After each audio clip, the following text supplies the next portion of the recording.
Rice education, എല്ലാവർക്കും rice എഡ്യൂക്കേഷനിലേക്ക് സ്വാഗതം. Yes, അപ്പം നമ്മുടെ +1 കാര്യം ഒരു ഓട്ടത്തിലാണ്. അതായത് നമ്മൾ +1 മക്കൾ എല്ലാവരും മോഡൽ എക്സാമും അതേപോലെ തന്നെ ബോർഡ് എക്സാമും വെയിറ്റ് ചെയ്തിരിക്കുകയാണ് അല്ലേ. അപ്പോൾ നിങ്ങൾക്കറിയാം +1 എന്ന് പറയുമ്പോൾ നമ്മൾ 10ാം ക്ലാസ് പോലെയല്ല. ഇപ്പോൾ 10ാം ക്ലാസ്സിൽ നിങ്ങൾ എല്ലാ സബ്ജക്ട്സും തലേ ദിവസം മാത്രം ഇരുന്ന് പഠിച്ചതായിരിക്കും. അങ്ങനെയായിരിക്കും നിങ്ങൾ എന്ത് ചെയ്തിട്ടുണ്ടാവുക, 10ാം ക്ലാസ്സിലെ പരീക്ഷ എഴുതി A+ ഒക്കെ വാങ്ങിയിട്ടുണ്ടാവുക. എന്നാൽ ഈ വർഷം ഇനി അടുത്ത വർഷവും +2 ആണെങ്കിലും അത് നടക്കില്ല, ആ ഒരു പരിപാടി നടക്കില്ല. കാര്യമായിട്ട് എക്സാമിന്റെ മുന്നേ തന്നെ ഇരുന്ന് പഠിക്കേണ്ടതായിട്ടുണ്ട്. ഇപ്പം നിങ്ങളുടെ മുന്നിൽ മോഡൽ എക്സാമിനായിക്കോട്ടെ അല്ലെങ്കിൽ ബോർഡ് എക്സാമിനായിക്കോട്ടെ വളരെ ചുരുങ്ങിയ ദിവസങ്ങൾ മാത്രമാണുള്ളത് അല്ലെ. കയ്യിൽ എണ്ണാവുന്ന ദിവസങ്ങൾ മാത്രമേ ഉള്ളൂ. ഫിസിക്സും കെമിസ്ട്രിയും മാത്സും ബയോളജിയും, ഇപ്പോൾ കമ്പ്യൂട്ടർ സയൻസ് ആണെങ്കിൽ കമ്പ്യൂട്ടർ സയൻസുകാർക്ക് അത് പഠിക്കാനുണ്ട്. അതേപോലെ തന്നെ ലാംഗ്വേജും ഒക്കെ നമുക്ക് പഠിക്കാനുണ്ട്. ഈ കുറഞ്ഞ ദിവസങ്ങൾ കൊണ്ട് നമ്മൾ ഈ സബ്ജക്ട്സും ഇതിലുള്ള എല്ലാ ചാപ്റ്റേഴ്സും പഠിച്ചെടുക്കണം അല്ലേ. ഇപ്പൊ +1 ഉഴപ്പ എന്നുള്ളതാണ് നിങ്ങളുടെ മനസ്സിലിരിപ്പെങ്കിൽ ഇപ്പൊ തന്നെ അത് മാറ്റി വെച്ചോളൂ. കാരണം +2 അതിനേക്കാൾ കൂടുതൽ നമുക്ക് പഠിക്കാനുണ്ടാവും. ഓക്കെ, കുറെ കാര്യങ്ങൾ +2 പഠിക്കാനുണ്ടാവും. അപ്പം +1 ഇംപ്രൂവ്മെന്റ് എക്സാം +2 കൂടെ എഴുതേണ്ടി വരും. അപ്പൊ +1 +2 നിങ്ങൾ ആ ഒരു വർഷം കൊണ്ട് പഠിച്ചെടുക്കേണ്ടി വരും. അപ്പൊ അത് നിങ്ങൾക്ക് ഭയങ്കര ഭാരമായി. ഇപ്പോൾ എന്തിനാ നമ്മൾ അതിന് നിൽക്കുന്നത്? ഇപ്പൊ തന്നെ നമ്മൾ +1 സെറ്റാക്കി പഠിച്ച് നല്ല മാർക്ക് A+ അല്ല, അതിനേക്കാൾ കൂടുതൽ തന്നെ നമ്മൾ ആഗ്രഹിക്കണം അല്ലെ. ഫുൾ മാർക്ക് തന്നെ നമ്മൾ ആഗ്രഹിക്കണം. അതിലേക്ക് നമ്മൾ എത്തണമെങ്കിൽ ഈ 1.5 മാസം നമ്മൾ നന്നായിട്ട് ഹാർഡ് വർക്ക് ചെയ്യണം. നമ്മുടെ മുന്നിൽ ദിവസങ്ങളുണ്ട്. കുറേ കുട്ടികൾ ചോദിക്കാറുണ്ട്, മിസ്സേ ഇനി പഠിച്ചു തുടങ്ങിയാൽ A+ കിട്ടുമോ, ഫുൾ മാർക്ക് കിട്ടുമോ? കിട്ടും. അത് നിങ്ങൾ എത്രത്തോളം ഹാർഡ് വർക്ക് ചെയ്യുന്നോ അതിനനുസരിച്ചായിരിക്കും നിങ്ങളുടെ മാർക്ക് വരിക. നിങ്ങൾ നന്നായിട്ട് പഠിക്കുകയാണെങ്കിൽ ഉറപ്പായും നിങ്ങൾക്ക് ഫുൾ മാർക്ക് വാങ്ങാനുള്ള അവസരം മുന്നിൽ കിടക്കുകയാണ്. ആ അവസരം തീർന്നു പോയിട്ടൊന്നുമില്ല. ഓക്കെ, അപ്പോൾ ഫിസിക്സ് കെമിസ്ട്രി മാത്സും ഒക്കെ നിങ്ങൾക്കൊരു ധാരണയുണ്ടാവും. ഞാനൊന്ന് ബയോളജിനെ കുറിച്ചാണ് സംസാരിക്കാൻ പോകുന്നത്. അപ്പൊ ബയോളജി എങ്ങനെ പഠിച്ചെടുക്കണം, അപ്പൊ നിങ്ങൾ ഈ മുഴുവൻ വീഡിയോ ഇരുന്ന് കാണുക, എന്നാലേ നിങ്ങൾക്ക് ഒരു ഐഡിയ കിട്ടുള്ളൂ കേട്ടോ. ഓക്കെ, അപ്പൊ ബയോളജി എന്ന് പറയുന്ന സബ്ജക്റ്റും ഇമ്പോർട്ടന്റ് ആണല്ലോ. ഇപ്പൊ ഭാവിയിൽ നിങ്ങൾ നീറ്റൊക്കെ എഴുതാൻ പോകുന്ന ആൾക്കാരാണെങ്കിൽ ബയോളജി വളരെ ഇമ്പോർട്ടന്റ് ആയിട്ടുള്ള സബ്ജക്ട് തന്നെയാണ്. ഇപ്പൊ 10ാം ക്ലാസ്സിലൊക്കെ നിങ്ങൾ തലേ ദിവസം ഇരുന്നിട്ടായിരിക്കും ബയോളജി പഠിച്ചിട്ടുണ്ടാവുക. ഇപ്പൊ ഫിസിക്സോ കെമിസ്ട്രിയോ മാത്സോ അറ്റ്ലീസ്റ്റ് കുറച്ച് ദിവസം മുന്നേ നിങ്ങൾ പഠിച്ചു തുടങ്ങിയിട്ടുണ്ടെങ്കിൽ ബയോളജി നിങ്ങൾ തലേ ദിവസം ഇരിക്കുള്ളൂ. എനിക്കറിയാം, ഞാനൊക്കെ 10 കഴിഞ്ഞ് വന്നാണല്ലോ, അങ്ങനെ തന്നെയാ പഠിക്കാനിരിക്കുക അല്ലെ. പക്ഷെ +1 എത്തിയപ്പോൾ നിങ്ങൾക്ക് മനസ്സിലായിട്ടുണ്ടാവും ആ പരിപാടി ഇവിടെ നടക്കില്ല. കാരണം NCERT കുറച്ച് കടുകട്ടിയുള്ള ടെക്സ്റ്റ് ബുക്കാണ്. പിന്നെ നിങ്ങളൊക്കെ ഭയങ്കര ഭാഗ്യം ചെയ്ത ആൾക്കാരായതുകൊണ്ടാണോ എന്നറിയില്ല, ചോദ്യത്തിന്റെ പാറ്റേൺ ഒക്കെ മാറിയിട്ടുണ്ട് അല്ലെ. ചോദ്യത്തിന്റെ പാറ്റേൺ ഒക്കെ ചെറുതായിട്ട് മാറിയിട്ടുണ്ട്. PYQ അതിന്റെ കൂടെ തന്നെ NCERTയും കട്ടയ്ക്ക് നിൽക്കുകയാണ്. കട്ടയ്ക്ക് പഠിച്ചേ പറ്റൂ, എന്നാലേ നല്ലൊരു മാർക്ക് വാങ്ങാൻ പറ്റുള്ളൂ. അപ്പൊ നമ്മൾ ഇപ്പോഴേ പരിശ്രമിച്ചു തുടങ്ങണം, ഇപ്പോഴേ പഠിച്ചു തുടങ്ങണം. ബയോളജിയും ഇപ്പോഴേ നമ്മൾ പഠിച്ചു തുടങ്ങണം. ഇത് പറയാൻ കാരണം ഇപ്പൊ +1 +2 നിങ്ങൾ കമ്പയർ ചെയ്യുകയാണെങ്കിൽ +2 നിങ്ങൾക്ക് ആകെ ഒരു 8 ചാപ്റ്ററേ പഠിക്കാൻ ഉണ്ടായിട്ടുള്ളൂ സുവോളജിയിൽ. ഇപ്പൊ ബോട്ടണിയിലാണെങ്കിലോ 5 ചാപ്റ്റർ, മൊത്തം 13 ചാപ്റ്റർ. 13 ചാപ്റ്റേഴ്സ് +2 സെറ്റായി. പക്ഷെ അതിനേക്കാൾ കൂടുതൽ നിങ്ങൾക്ക് +1 ബയോളജിയിൽ പഠിക്കാനുള്ളത്. ഏകദേശം 19 ചാപ്റ്റേഴ്സ്, ബോട്ടണിയും സുവോളജി ഉൾപ്പെടെയാണ് മിസ് പറയുന്നത്. 19 ചാപ്റ്റേഴ്സ് ആണ് നിങ്ങൾക്ക് ഈ വർഷം പഠിക്കാനുള്ളത്. 19 ചാപ്റ്റേഴ്സ് ബയോളജിയിൽ നിന്ന് മാത്രമുണ്ട്. അതിൽ ചില ചാപ്റ്റേഴ്സ് ഒക്കെ സിമ്പിൾ ആണ്, ചെറുതാണ്, നമുക്കത് മാറ്റി നിർത്താം. ബാക്കി ചാപ്റ്റേഴ്സ് വെയിറ്റേജ് കൂടിയ ചാപ്റ്റേഴ്സ് ആണ്, അറിഞ്ഞ് തന്നെ പഠിക്കണം, സമയം ചെലവഴിച്ച് പഠിക്കേണ്ട ചാപ്റ്റേഴ്സ് ആണ്. അത് ഏതൊക്കെയാണെന്നുള്ള ക്ലിയർ ആയിട്ട് ഈ വീഡിയോയിൽ മിസ് പറഞ്ഞു തരാം. അപ്പൊ നിങ്ങൾക്ക് അറിയാം, നിങ്ങളുടെ ബയോളജിയുടെ മോഡൽ എക്സാം വരുന്നത് 18ാം തീയതിയാണ്.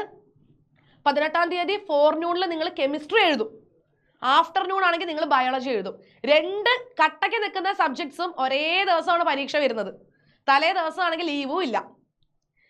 ഓക്കെ, അപ്പൊ മോഡൽ എക്സാമിന് നല്ല മാർക്ക് വേണമെന്നുണ്ടെങ്കിൽ ഇപ്പോഴേ പഠിച്ചു തുടങ്ങണം. കെമിസ്ട്രിയും ബയോളജിയും ഒക്കെ ഈക്വലി ഇമ്പോർട്ടന്റ് ആണ്.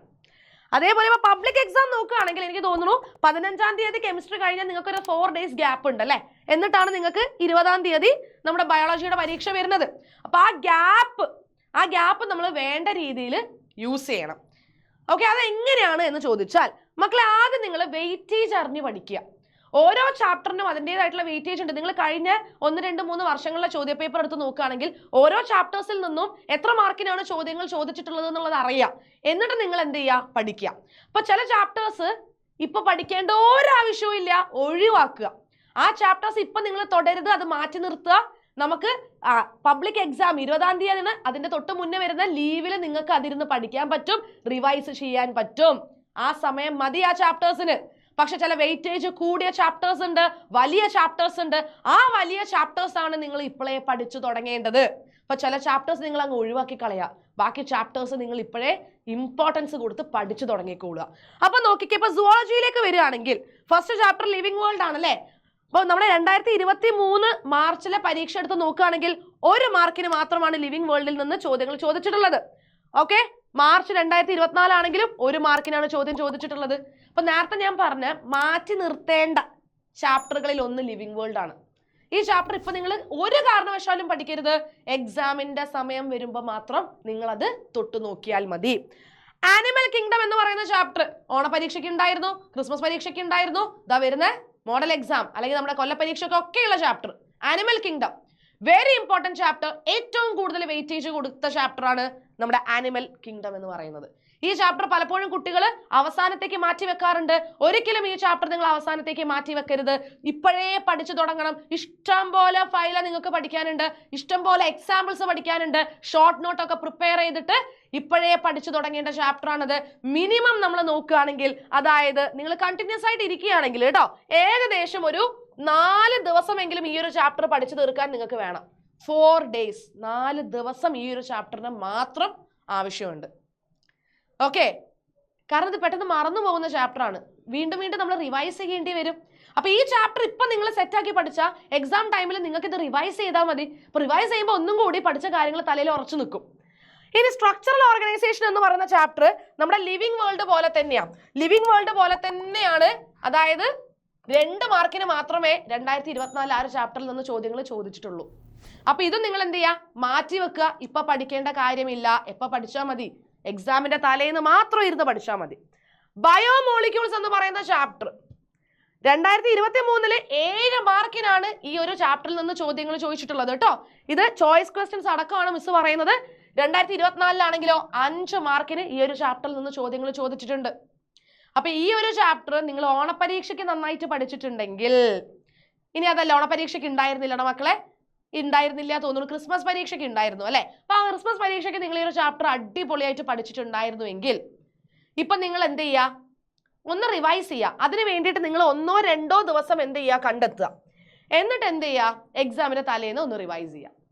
Okay, breathing and exchange of ഗ്യാസസും നിങ്ങൾ ഇപ്പൊ പഠിക്കരുത്.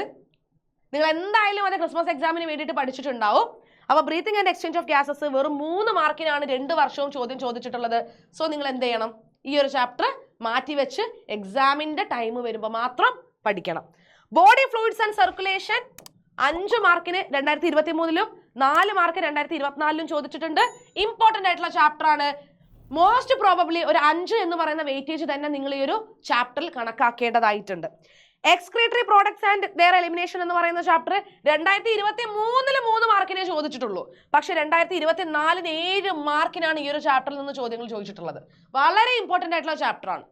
ഓക്കെ, അപ്പൊ നിങ്ങൾ ശ്രദ്ധിക്കുക, 2023 നമ്മൾ ഏറ്റവും കൂടുതൽ വെയിറ്റേജ് കണക്കാക്കേണ്ടത് 2024. 2024 അതേ ഒരു ബേസിസിൽ വേണം നിങ്ങൾ എന്ത് ചെയ്യാൻ, 2025 ക്വസ്റ്റ്യൻ പേപ്പറും എക്സ്പെക്ട് ചെയ്യാൻ.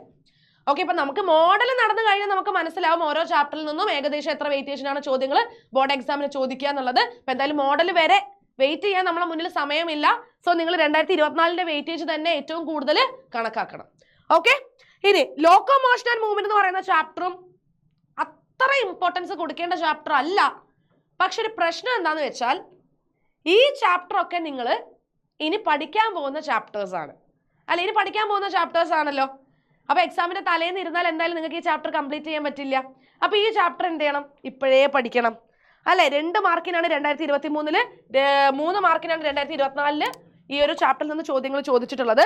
ന്യൂറൽ കൺട്രോൾ ആൻഡ് കോർഡിനേഷൻ 2023 6 മാർക്കിന് ചോദ്യം ചോദിച്ചിട്ടുണ്ട്. 2024 3 മാർക്കിന് മാത്രമേ ചോദ്യങ്ങൾ ചോദിച്ചിട്ടുള്ളൂ. ഓക്കെ, ഇനി കെമിക്കൽ കോർഡിനേഷൻ ആൻഡ് ഇന്റഗ്രേഷൻ ആണെങ്കിലോ 2 വർഷവും 3 മാർക്കിനാണ് ചോദ്യങ്ങൾ ചോദിച്ചിട്ടുള്ളത്. അപ്പൊ ഈ ഫിസിയോളജി ചാപ്റ്റേഴ്സ് ഒക്കെ നിങ്ങൾ എടുത്ത് നോക്കുമ്പോൾ ഏകദേശം ഒരേ വെയിറ്റേജ്. ഇപ്പൊ ലാസ്റ്റത്തെ 3 ചാപ്റ്റർ ആണെങ്കിൽ 3 മാർക്കൊക്കെ നിങ്ങൾ എക്സ്പെക്ട് ചെയ്താൽ മതി. ഇപ്പം എക്സ്ക്രീഷനും അതുപോലെ തന്നെ ബോഡി ഫ്ലൂയിഡ്സും ഒക്കെ ആണെങ്കിൽ നിങ്ങൾ ഏകദേശം 5 to 7 മാർക്കിന് വരെ ചോദ്യങ്ങൾ ആ 2 ചാപ്റ്റേഴ്സിൽ നിന്ന് എക്സ്പെക്ട് ചെയ്യണം. അപ്പൊ അവിടെ ഇമ്പോർട്ടൻസ് കുറച്ചും കൂടി കൂടുതൽ കൊടുക്കണം. ഇപ്പൊ ബോഡി ഫ്ലൂയിഡ്സിനും എക്സ്ക്രീഷനും നിങ്ങൾ കൂടുതൽ ഇമ്പോർട്ടൻസ് കൊടുക്കണം. നല്ല സമയം കണ്ടെത്തി പഠിക്കേണ്ട ചാപ്റ്റേഴ്സ് ആണ്. അത് കഴിഞ്ഞിട്ടാണ് പിന്നെ ഒരു 3 മാർക്കിന്റെ വെയിറ്റേജ് മാത്രം വരുന്ന നമ്മുടെ ലോക്കോമോഷനും ന്യൂറലും കെമിക്കൽ കോർഡിനേഷനും ഒക്കെ വരുന്നുള്ളൂ. ഓക്കെ, അപ്പൊ ഞാൻ നേരത്തെ ഓൾറെഡി പറഞ്ഞു ചില ചാപ്റ്റേഴ്സ് നിങ്ങൾ ഇപ്പൊ തന്നെ മാറ്റി വെച്ചേക്കൂന്ന് പറഞ്ഞു. അപ്പൊ ലിവിംഗ് വേൾഡും സ്ട്രക്ചറിലും breathing and exchange of gases ഒന്നും നിങ്ങൾ ഇപ്പൊ തൊടണ്ട, അതൊക്കെ എക്സാമിന് തലേന്ന് തൊട്ടാൽ മതി. ഓക്കെ, പക്ഷെ ഇപ്പോഴേ പഠിക്കേണ്ട ചാപ്റ്റേഴ്സ് ആണ് animal kingdom, body fluids, excretory products and their elimination എന്ന് പറയുന്ന ചാപ്റ്റർക്ക് ഇപ്പോഴേ പഠിക്കേണ്ട ചാപ്റ്റേഴ്സ് ആണ്. ഓക്കെ, 2-3 ദിവസം എന്തായാലും ഈ ചാപ്റ്റേഴ്സിന് എടുക്കും. എന്നാൽ ഈ ചാപ്റ്റേഴ്സ് വൃത്തിയായിട്ട് പഠിച്ചെടുക്കാൻ പറ്റുള്ളൂ. കുറെ കോൺസെപ്റ്റുകൾ വരുന്ന ചാപ്റ്റേഴ്സ് ആണ്, ബൈ ഹാർട്ട് ചെയ്യരുത്. ഇപ്പൊ നിങ്ങൾക്ക് മനസ്സിലായിട്ടുണ്ടാവും. അതായത് PYQ പോലെയല്ല ചോദ്യങ്ങൾ വരുന്നത്. അല്ല, ഒരു 50% PYQ ആണെങ്കിൽ 50% പാറ്റേൺ മാറിയ ചോദ്യങ്ങളാണ്, ട്വിസ്റ്റ് ചെയ്തിട്ടാണ് ക്വസ്റ്റ്യൻസ് വരുന്നത് അല്ലേ. അപ്പൊ അങ്ങനെയുള്ള ചോദ്യങ്ങൾക്ക് നിങ്ങൾ ഉത്തരം എഴുതണമെങ്കിൽ നല്ല ഇന്റലിജന്റ് ആയിട്ടുള്ള കുട്ടികൾക്ക് മാത്രമല്ല ആ ചോദ്യങ്ങൾക്ക് ഉത്തരം എഴുതാൻ പറ്റുക. കോൺസെപ്റ്റ് മനസ്സിലാക്കി പഠിച്ച കുട്ടികൾക്ക് എഴുതാൻ പറ്റും. ബൈ ഹാർട്ട് പഠിക്കരുത്. അപ്പൊ ചോദ്യം എങ്ങനെ വേണമെങ്കിലും വന്നോട്ടെ, ആ ഒരു കോൺസെപ്റ്റ് എനിക്ക് ക്ലിയർ ആയിട്ട് അറിയാം, അതുകൊണ്ട് ഞാൻ അത് വൃത്തിയായിട്ട് എഴുതും. അതാണ് നിങ്ങളുടെ മൈൻഡിൽ വേണ്ടത്. അങ്ങനെ വേണം നിങ്ങൾ ഓരോ ടോപ്പിക്കും കവർ ചെയ്യാൻ. ഓക്കെ, ഇനി രണ്ടാമത്തെ ഒരു കാര്യം എന്ന് പറഞ്ഞാൽ, ഇപ്പൊ ഓണപരീക്ഷയ്ക്ക് ലിവിംഗ് വേൾഡും അനിമൽ കിങ്ഡവും സ്ട്രക്ചറൽ ഓർഗനൈസേഷൻ ഉണ്ടായിരുന്നു തോന്നുന്നു അല്ലെ. അപ്പൊ എന്തായാലും ഓണപരീക്ഷയ്ക്ക് ഉണ്ടായിരുന്ന ചാപ്റ്റേഴ്സ് നിങ്ങൾ സെറ്റായിട്ട് അപ്പോഴേ പഠിച്ചതാണെന്നുണ്ടെങ്കിൽ അതിലെ ഏറ്റവും ഇമ്പോർട്ടൻറ്റ് ചാപ്റ്റർ ആയിട്ടുള്ള അനിമൽ കിങ്ഡം മാത്രമേ ഇപ്പൊ നിങ്ങൾ റിവൈസ് ചെയ്യാൻ പാടുള്ളൂ. ബാക്കിയെല്ലാം എന്ത് ചെയ്യുക, എക്സാമിന്റെ ടൈമിലേക്ക് മാറ്റി വെക്കുക. അതേപോലെ ഇപ്പോഴല്ലേ ക്രിസ്മസ് എക്സാം കഴിഞ്ഞത്. ഈ ക്രിസ്മസ് എക്സാമിന് നിങ്ങൾ എന്തായാലും ബയോമോളിക്യൂൾസും ബ്രീത്തിങ് ആൻഡ് എക്സ്ചേഞ്ച് ഓഫ് ഗ്യാസസും ബോഡി ഫ്ലൂയിഡ്സ് ആൻഡ് സർക്കുലേഷനും ഒക്കെ പഠിച്ചിട്ടുണ്ടാവും. അപ്പൊ ഈ 3 ചാപ്റ്റേഴ്സിൽ ഏറ്റവും വെയിറ്റേജ് ഏതിനാണോ, ഏറ്റവും ഇമ്പോർട്ടൻസ് കൊടുക്കേണ്ടത് ഏത് ചാപ്റ്റർ ആണോ, ആ ചാപ്റ്റർ എന്ത് ചെയ്യുക, ഇപ്പൊ നിങ്ങളൊന്ന് പഠിക്കുക. ഓക്കെ, നന്നായിട്ട് അറിയുന്ന ചാപ്റ്റർ ഒന്ന് റിവൈസ് ചെയ്തിട്ട് അത് എക്സാമിന്റെ ടൈമിലേക്ക് മാറ്റി വെച്ചോളൂ. ഇനി അതല്ല, ക്രിസ്മസ് എക്സാമിന് ഈ 3 ചാപ്റ്റേഴ്സും അത്ര ഇമ്പോർട്ടൻ്റ് ആയിട്ട് കണക്കാക്കാത്ത ആൾക്കാരാണ് നിങ്ങളെങ്കിൽ അതിന് നിങ്ങൾ നല്ലോണം സമയം കണ്ടെത്തി പഠിക്കണം. ഈ ചാപ്റ്റേഴ്സിന് ടൈം കൊടുത്ത് തന്നെ നിങ്ങൾ പഠിക്കണം. ബാക്കിയുള്ള ചാപ്റ്റേഴ്സ് ഒക്കെ പുതിയ ചാപ്റ്റേഴ്സ് ആണ്. ക്രിസ്മസ് എക്സാമിന് ശേഷമുള്ള chapters excretion, locomotion, neural, chemical, ഈ ചാപ്റ്റേഴ്സ് ഒക്കെ നിങ്ങൾ എന്തായാലും ഇപ്പൊ പഠിച്ചേ പറ്റുള്ളൂ. അതിൽ വെയിറ്റേജ് കുറഞ്ഞ ചാപ്റ്റർ നിങ്ങൾ എന്ത് ചെയ്യുക, കുറച്ച് സമയം എടുത്ത് പഠിക്കുക അല്ലേ, ഒന്ന് സെറ്റാക്കി വെച്ചിട്ട് നിങ്ങൾ എന്ത് ചെയ്യുക, എക്സാം ടൈമിൽ ഒന്ന് റിവൈസ് ചെയ്യുക. ഓക്കെ അല്ലേ. ഇതാണ് നമ്മുടെ സുവോളജിയുടെ കാര്യം. ഇനി ബോട്ടണിയിലേക്ക് വരികയാണെങ്കിൽ ഇപ്പൊ ബയോളജിക്കൽ ക്ലാസിഫിക്കേഷൻ എന്ന് പറയുന്ന ചാപ്റ്ററിൽ 23-ല് 4 മാർക്കിനും 24-ൽ 5 മാർക്കിനും ആ ചോദ്യം ചോദിച്ചിട്ടുണ്ട്. അതിന്റെ അർത്ഥം എന്താണ്, ഈ ചാപ്റ്റർ ഇമ്പോർട്ടന്റ് ആണല്ലോ. ഈ ചാപ്റ്റർ ഇമ്പോർട്ടന്റ് ആണ് അല്ലേ, ചാപ്റ്റർ ഇമ്പോർട്ടന്റ് ആണ്. പ്ലാൻ കിങ്ഡം മാറ്റി നിർത്തിക്കോ, ഇപ്പൊ നോക്കുകയേ വേണ്ട, തൊടേണ്ട ഒരാവശ്യവും ഇല്ല. ഈ ചാപ്റ്റർ എക്സാമിന്റെ ടൈമിൽ മാത്രം പഠിച്ചാൽ മതി. കാരണം വെറും 2 മാർക്ക് മാത്രമാണ് അതിന്റെ വെയിറ്റേജ് എന്ന് പറയുന്നത്. പക്ഷെ മോർഫോളജി ഓഫ് ഫ്ലവറിംഗ് പ്ലാന്റ്സ് 5 മാർക്കിനാണ് 2023-ൽ ചോദിച്ചിട്ടുള്ളത്, 4 മാർക്കിനാണ് 2024-ൽ ചോദിച്ചിട്ടുള്ളത്. അപ്പം ഈ ഒരു ചാപ്റ്റർ നിങ്ങൾ ഏകദേശം 5 അല്ലെങ്കിൽ 4 എന്നുള്ള വെയിറ്റേജിൽ തന്നെ ഇമ്പോർട്ടൻസ് കൊടുത്ത് പഠിക്കേണ്ടതുണ്ട്. അനാട്ടമിയും അതേപോലെ 4 മാർക്കിനാണ് 2 വർഷവും ചോദിച്ചിട്ടുള്ളത്. സെല്ല്, സെൽ സൈക്കിൾ, അതായത് cell the unit of life ആയിക്കോട്ടെ, cell cycle and cell division ആയിക്കോട്ടെ, ഇതെല്ലാം ഇങ്ങനെ 4 കിടക്കുകയാണ്. 4 മാർക്കാണ് വെയിറ്റേജ് വരുന്നത്. Photosynthesis and respiration, very very very important chapters. ഇപ്പൊ തന്നെ എത്രത്തോളം സമയം നിങ്ങൾക്ക് കണ്ടെത്താൻ പറ്റുമോ അത്രയും സമയം കൊടുത്ത് ഈ ചാപ്റ്റേഴ്സ് പഠിച്ചോളൂ. ബൈ ഹാർട്ട് ചെയ്യാൻ പറ്റാത്ത ചാപ്റ്റേഴ്സ് ആണ്, കോൺസെപ്റ്റ് ഇഷ്ടം പോലെയുള്ള ചാപ്റ്റേഴ്സ് ആണ്. ഫോട്ടോസിന്തസിസും റെസ്പിറേഷനും വെരി ഇമ്പോർട്ടൻറ്റ്. 6 മാർക്കിനും 7 മാർക്കിനും ഒക്കെ ചോദ്യങ്ങൾ ചോദിക്കും. വെയിറ്റേജ് വളരെ കൂടുതലാണ്. പെട്ടെന്ന് പഠിച്ചെടുക്കാനും പറ്റില്ല. ഒരു കുട്ടിക്കും ഈ 2 ചാപ്റ്റേഴ്സും ഈസി ആയിട്ട് പഠിച്ചെടുക്കാൻ പറ്റില്ല. അത് എത്ര ബുദ്ധിമാന്മാരായിട്ടുള്ള കുട്ടികളാണെങ്കിലും എന്തായാലും അവർക്ക് പോലും ഒരു 2 ദിവസം വേണ്ടി വരും. അപ്പൊ ആവറേജ് ആയിട്ടുള്ള കുട്ടികളൊക്കെ ആണെന്നുണ്ടെങ്കിൽ അല്ലെ, എന്നെ പോലത്തെ കുറെ കുട്ടികളൊക്കെ ആണെങ്കിൽ എനിക്ക് മനസ്സിലാവും. ഓക്കെ, എന്തായാലും ഒരു 3 to 4 days നിങ്ങൾ ഈ 2 ചാപ്റ്റേഴ്സിനും കൊടുക്കണം. ഓക്കെ, ഒരു സ്റ്റഡി പ്ലാൻ നിങ്ങൾ എന്തായാലും വെക്കുമല്ലോ. അപ്പൊ ഒരു 3 to 4 ദിവസം നിങ്ങൾ ഈ 2 ചാപ്റ്റേഴ്സിന് കൊടുക്കണം കേട്ടോ.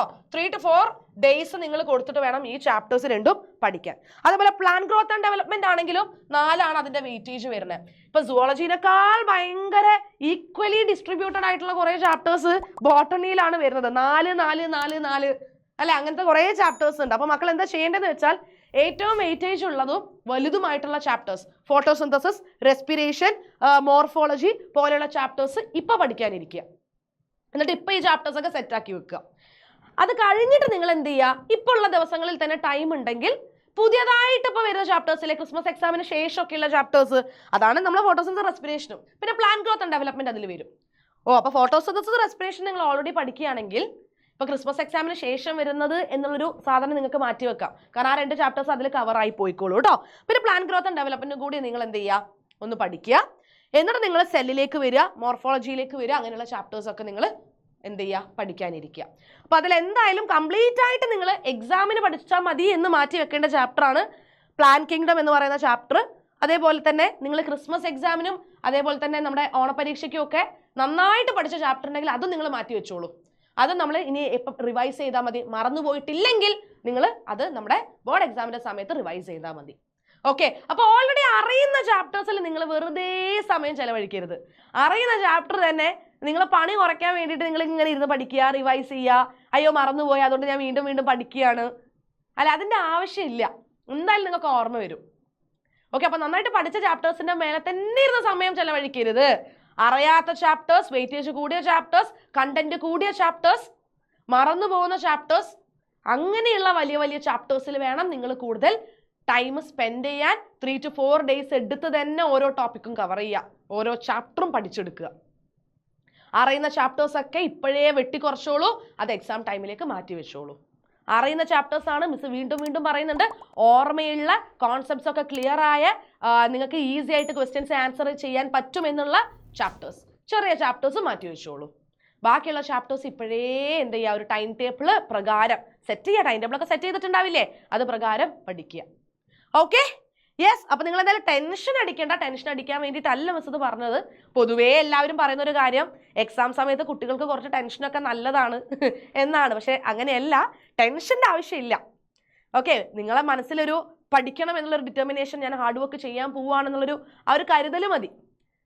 അതുണ്ടെങ്കിൽ തന്നെ നിങ്ങൾ ഓട്ടോമാറ്റിക്കായിട്ട് ആ ട്രാക്ക് പിടിച്ചോളും, നിങ്ങൾ പഠിച്ചോളും, എക്സാം എഴുതിക്കോളും. അപ്പോൾ എയ്ഗൺ ഉണ്ടല്ലോ, നമ്മളുണ്ടല്ലോ അല്ലേ. അപ്പോൾ നമ്മൾ എന്തായാലും നിങ്ങൾക്ക് വേണ്ട എല്ലാ കാര്യങ്ങളും പ്രൊവൈഡ് ചെയ്യുന്നുണ്ട്. ലൈവ് ഉണ്ട്, കുറേ അഡീഷണൽ വീഡിയോസ് നമ്മൾ തരുന്നുണ്ട്, നോട്ട്സ് ഉണ്ട്, എല്ലാം ഉണ്ട്. അപ്പം ഞങ്ങളുണ്ട് നിങ്ങളെ സപ്പോർട്ട് ചെയ്യാൻ. നിങ്ങളൊന്ന് കൂടെ നിന്നാൽ മതി. നമുക്ക് +1 പിടിച്ചെടുക്കണം. +2 ഇനി +1 എഴുതുക എന്നുള്ളൊരു മോഹം ഉണ്ടെങ്കിൽ മാറ്റി വെച്ചോ, വേണ്ട. ഇപ്പോൾ തന്നെ നമ്മൾ +1 ക്ലിയർ ചെയ്യും, എന്നിട്ട് നമ്മൾ ഫ്രഷ് ആയിട്ട് +2 സ്റ്റാർട്ട് ചെയ്യും. ഓക്കെ അല്ലേ, സെറ്റ് അല്ലേ? എല്ലാവരും കൂടെ ഉണ്ടല്ലോ. ഓക്കെടാ മക്കളെ, അപ്പോൾ ഈ ഒരു വീഡിയോ ഇഷ്ടപ്പെട്ടിട്ടുണ്ടെങ്കിൽ ലൈക്ക് ചെയ്യുക. അപ്പോൾ നിങ്ങളുടെ ഫ്രണ്ട്സിനൊക്കെ എന്ത് ചെയ്യുക, ഷെയർ ചെയ്യുക. കാരണം കുറേ കുട്ടികൾ മാത്സ് ഇഷ്ടപ്പെടുന്നവരാണ്, കുറേ കുട്ടികൾ ബയോളജി ഇഷ്ടപ്പെടുന്നവരാണ്. നേരെ മറിച്ച് കുറേ പേര് മാത്സ് വെറുക്കുന്നവരുണ്ട്, കുറേ പേര് ബയോളജി വെറുക്കുന്നവരുണ്ട്. അങ്ങനെ ബയോളജി വെറുക്കുന്ന ആൾക്കാർക്കൊക്കെ ഇത് എന്ത് ചെയ്യുക, ഷെയർ ചെയ്ത് കൊടുക്കുക. അവരുടെ ഈ കാര്യങ്ങളൊക്കെ ഒന്ന് കണ്ട് ഒരു ടൈം ടേബിളൊക്കെ സെറ്റാക്കി പഠിച്ചു തുടങ്ങാൻ പറയാം കേട്ടോ. ഓക്കെ അല്ലേ? സോ എന്താ ചെയ്യുക, ഷെയർ ചെയ്യുക, സബ്സ്ക്രൈബ് ചെയ്യാൻ മറക്കരുത്. സബ്സ്ക്രൈബ് ചെയ്യുക. അടുത്തൊരു ഇൻഫോർമേറ്റീവ് വീഡിയോ ആയിട്ട് ASR വീണ്ടും വരുന്നതായിരിക്കും. നമുക്ക് കാണാൻ. ചിൽഡ്രൻ, ടാറ്റാ.